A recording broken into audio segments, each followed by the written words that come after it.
নমস্কার, আপনারা দেখছেন আরোহী নিউজ বাংলা। আপনাদের সঙ্গে রয়েছে আমি সিঞ্জিনী। সকলকে জানাই মহানবমীর প্রীতি শুভেচ্ছা। দুর্গাপুজোর 4 দিনের উৎসবের মধ্যে এই নবমী কিন্তু এক বিশেষ তাৎপর্য বহন করে। ষষ্ঠী দিয়ে শুরু, সপ্তমী অষ্টমীর পুজো শেষে নবমী হলো দেবী দুর্গার মহাশক্তির প্রকাশের দিন। বাঙালির আবেগ, ভক্তি, আনন্দ আর ঐতিহ্যের এক অন্য রূপ ফুটে ওঠে নবমীতে। এই দিনে দেবীকে পুজো করা হয় মহিষাসুর মর্দিনী রূপে, যেখানে তিনি শুধু এক মায়ের প্রতিমূর্তি নন, তিনি শক্তির, ন্যায়ের আর ধর্ম রক্ষার প্রতীক। সহজ ভাষায় বলতে গেলে নবমী এমন এক দিন যখন ভক্তরা বিশ্বাস করেন দেবী তার সমস্ত শক্তি নিয়ে অসুর বধে প্রস্তুত আর মানুষকে অশুভ থেকে রক্ষা করছেন। নবমীর মাহাত্ম্যকে বোঝার জন্য আমাদের পুরাণের দিকে তাকাতে হয়। দেবী দুর্গা মহিষাসুর নামক অসুরের সঙ্গে 9 রাত ধরে যুদ্ধ করেছিলেন, আর সেই যুদ্ধের শেষের দিকে নবমী তিথিতে দেবীর ক্রোধ আর শক্তি সর্বোচ্চ পর্যায়ে পৌঁছায়। শাস্ত্রমতে এই দিনেই দেবী চামুণ্ডা রূপে রক্তবীজ নামে ভয়ঙ্কর অসুরকে বধ করেছিলেন। রক্তবীজের বিশেষ ক্ষমতা ছিল, তার শরীর থেকে এক ফোঁটা রক্ত মাটিতে পড়লেই নতুন অসুর জন্ম নিত। দেবী তখন তার ক্রোধরূপী চামুণ্ডাকে আহ্বান করেন, যিনি রক্তবীজের রক্ত পান করে তাকে সম্পূর্ণ বিনাশ করেন। এই ঘটনা প্রতীকী অর্থে জানিয়ে দেয় অশুভ যতবারই জন্ম নিক, দেবী শক্তি তাকে নষ্ট করে ন্যায় প্রতিষ্ঠা করবেন। তাই নবমী দেবীর পরম শক্তি ও অসুর নাশিনী রূপের প্রতীক। আচার অনুষ্ঠানের দিক থেকেও নবমীর পুজো ভিন্ন মাত্রা বহন করে। নবমীতে মহাসন্ধি পুজো হয়, যাকে অষ্টমী নবমীর সন্ধিক্ষণ বলা হয়। এটা মূলত অষ্টমীর শেষ ভাগ আর নবমীর শুরুতে সম্পন্ন হয়। শাস্ত্রমতে এই সময়ই দেবী মহিষাসুরকে বধ করেছিলেন। সেই স্মৃতিতে 108টা প্রদীপ জ্বালানো হয়, 108টা পদ্ম ফুল দিয়ে দেবীর আরাধনা হয় এবং 108 বার অঞ্জলি দেওয়া হয়। এই আচার ভক্তদের কাছে অত্যন্ত পবিত্র ও আবেগঘন মুহূর্ত। সন্ধে পুজোর সময় ঢাকের বোল, শঙ্খধ্বনি, উলুধ্বনি সব মিলিয়ে এক অদ্ভুত পরিবেশ সৃষ্টি করে। মনে হয় সত্যি যেন দেবী তার মহাশক্তি নিয়ে পৃথিবীতে আবির্ভূত হয়েছেন। নবমীর দিনে আরেকটা গুরুত্বপূর্ণ দিক হলো বলিদান।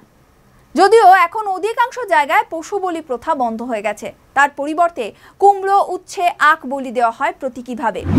এর মূল ভাব হলো অশুভকে বলি দিয়ে শুভকে আহ্বান করা, অর্থাৎ মনের ভিতরকার কালিমা, রাগ, লোভ, হিংসা, অহংকার এসব দুর্বলতাকে বলি দিয়ে মানুষ নিজেকে পরিশুদ্ধ করে তোলে।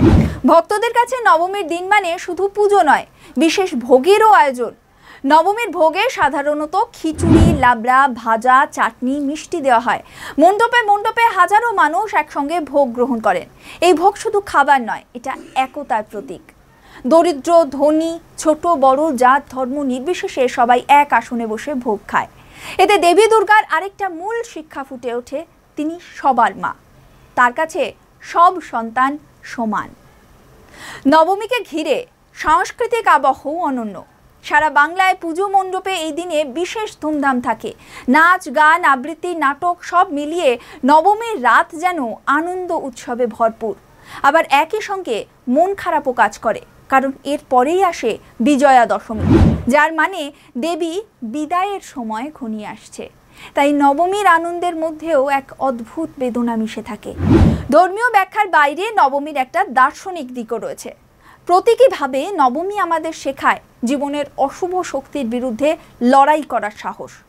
অশুভ বলতে শুধু অসুর নয়, মানুষের ভেতরের খারাপ দিকগুলো, লোভ, হিংসা, ক্রোধ, সন্দেহ, স্বার্থপরতা।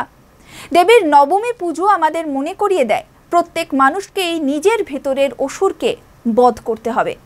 এভাবে জীবন সুন্দর হবে, সমাজ শান্তিময় হবে। গ্রামের পুজো হোক বা শহরের, নবমীর আবেগ সর্বত্র একই। ঢাকের বাজনা, ধূপধুনোর গন্ধ, ভোগের স্বাদ, আলোকসজ্জা আর মানুষের ভিড় সব মিলিয়ে নবমী যেন এক উৎসবের শিখর। ভোর থেকে রাত পর্যন্ত ভক্তদের ভিড় লেগেই থাকে প্রতিমার সামনে। কেউ মন থেকে প্রার্থনা করে, কেউ আনন্দে মাতোয়ারা, আবার কেউ দেবীকে বিদায়ের কথা ভেবে চুপচাপ দাঁড়িয়ে থাকে। বাঙালি সংস্কৃতির সঙ্গে নবমীর অঙ্গাঙ্গী সম্পর্ক। সাহিত্যে, কবিতায়, গানেও নবমীর মাহাত্ম্য ফুটে উঠেছে বারবার। রবীন্দ্রনাথের গান থেকে শুরু করে আধুনিক কবিদের রচনায় নবমী মানে শক্তি, ভক্তি আর আবেগের সমাহার। সব মিলিয়ে বলা যায় দুর্গাপুজোয় নবমী শুধু একটা ধর্মীয় অনুষ্ঠান নয়, এটা বাঙালি জীবনের গভীরে থাকা অনুভূতির প্রতীক। নবমী আমাদের শেখায় অশুভ যতই শক্তিশালী হোক, শুভ শেষ পর্যন্ত জয়ী হবেই।